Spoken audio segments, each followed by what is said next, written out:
మల్కజ్గిరి లోక్సభ స్థానంలో బీఆర్ఎస్ జెండా ఎగరవేస్తామని బీఆర్ఎస్ అభ్యర్థి రాగిడి లక్ష్మారెడ్డి చెప్పారు. ఏప్రిల్ 2వ తేదీ నుంచి 13వ తేదీ వరకు నియోజకవర్గ వ్యాప్తంగా ప్రతి డివిజన్లో ప్రచారం చేపట్టనున్నట్లు తెలిపారు.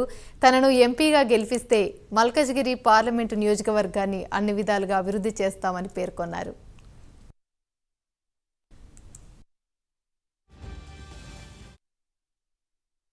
ఈరోజు మల్కాజ్గిరి పార్లమెంట్లోని కూకట్పల్లి అసెంబ్లీ సెగ్మెంట్లో పెద్దలు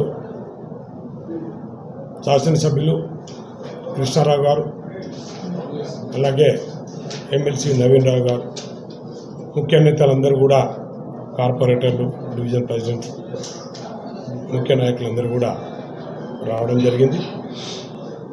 మరి జరగబోయే పార్లమెంట్ ఎలక్షన్ల గురించి, ఎలక్షన్లో ఎలా పనిచేసుకోవాలి,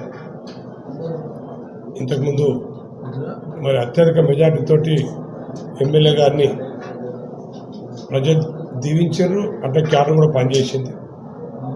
అదేవిధంగా నాకు కూడా పనిచేయాలని చెప్పి అందరికి చెప్పడం జరిగింది. అదే కాకుండా ముఖ్యంగా ఇక్కడ ఏదైతే ఇంతకుముందు ఏవేవైతే డెవలప్మెంట్స్ జరిగినాయో బీఆర్ఎస్ ప్రభుత్వంలో అవన్నీ కూడా ప్రజల్లోకి తీసుకుపోవాలనే ఉద్దేశంతో మేము వాళ్ళ మీటింగ్ పెట్టడం జరిగింది.